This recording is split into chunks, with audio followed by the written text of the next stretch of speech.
అనుదిన వాక్య ధ్యానము. ఈరోజు పాఠ్యభాగము మార్కు సువార్త 4వ అధ్యాయము. ఆయన సముద్ర తీరమున మరలా బోధింపనారంభింపగా బహుజనులు ఆయన యొద్దకు కూడి వచ్చి ఉన్నందున ఆయన సముద్రంలో ఒక దోణి ఎక్కి కూర్చుండెను.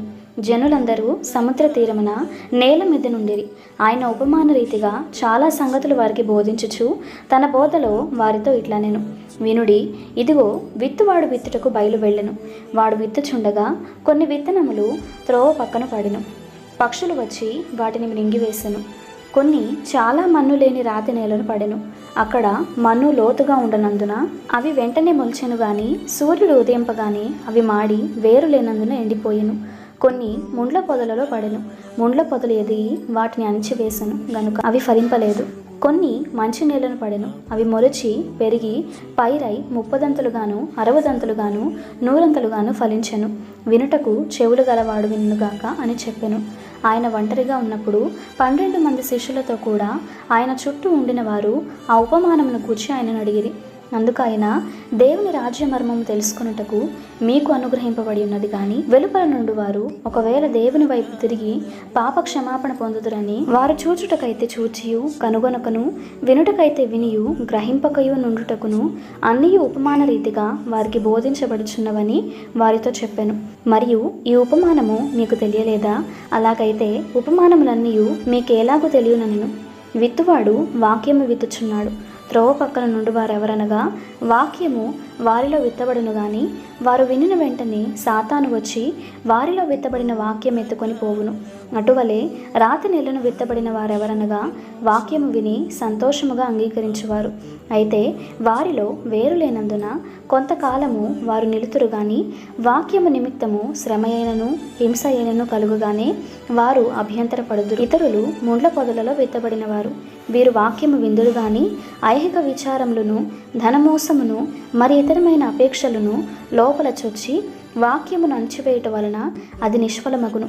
మంచి నేలను విత్తబడిన వారెవరనగా వాక్యము విని దానిని అంగీకరించి 30దంతులుగాను 60దంతులుగాను 100ంతులుగాను ఫలించువారని చెప్పెను.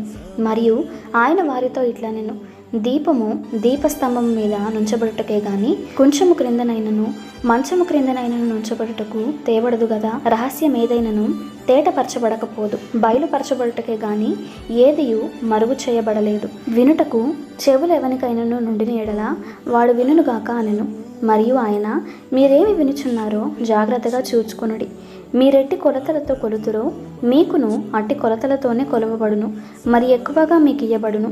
కలిగిన వానికి ఇయ్యబడును, లేని వానికి కలిగినది వాని యొద్ద నుండి తీసివేయబడునని వారితో చెప్పెను. మరియు ఆయన, ఒక మనుష్యుడు భూమిలో విత్తనములు చల్లి రాత్రింబగళ్ళు నిద్రపోవచ్చు మేల్కొనుచునుండగా వానికి తెలియని రీతిగా ఆ విత్తనము మొలిచి పెరిగినట్లే దేవుని రాజ్యం ఉన్నది. భూమి మొదట మొలకను, తరువాత వెన్నును, అటు తర్వాత వెన్నులో ముదురు గింజలను తనంతట తానే పుట్టించును. పంట పండినప్పుడు కోతకాలము వచ్చినదని సేద్యగాడు వెంటనే కొడవలి పెట్టుకోయినని చెప్పెను. మరియు ఆయన ఇట్లనెను, దేవుని రాజ్యము ఎట్లు పోల్చదము? ఏ ఉపమానముతో దానిని ఉపమించదము? అది ఆవగింజను పోలి ఉన్నది.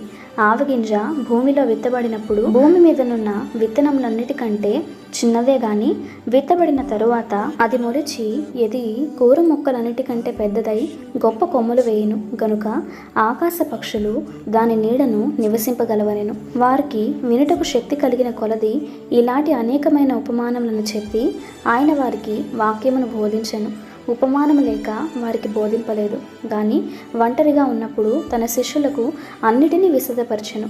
ఆ దినమే సాయంకాలం అయినప్పుడు ఆయన అద్దరికి పోదమని వారితో చెప్పగా వారు జనులను పంపివేసి ఆయనను ఉన్నపాటున చిన్న దోణిలో తీసుకొని పోయిరి. ఆయన వెంబడి మరికొన్ని దోణులు వచ్చెను. అప్పుడు పెద్ద తుఫాను రేగి ఆయన ఉన్న దోణి మీద అలలు కొట్టినందున దోణి నిండిపోయెను. ఆయన దోణి అమరమున తలగడ మీద తలవాల్చుకొని ఎదిరించుచుండెను. వారు ఆయనను లేపి, బోధకుడా, మేము నశించిపోవచ్చున్నాము, నీకు చింత లేదా అని ఆయనతో అనిరి. అందుకు ఆయన లేచి గాలిని గద్దించి నిశ్శబ్దమై ఊరకుండుమని సముద్రముతో చెప్పగా గాలి అణిగి మిక్కిలి నిమ్మలమాయెను. అప్పుడు ఆయన, మీరెందుకు భయపడుచున్నారు? మీరింకనూ నమ్మిక లేక ఉన్నారా అని వారితో చెప్పెను. వారు మిక్కిలి భయపడి, ఈయన ఎవరో, గాలియు సముద్రమును ఈయనకు లోబడుచున్నవని ఒకనితో ఒకడు చెప్పుకొనిరి. ఇంతటితో ఈ దిన పాఠ్యభాగము సమాప్తము.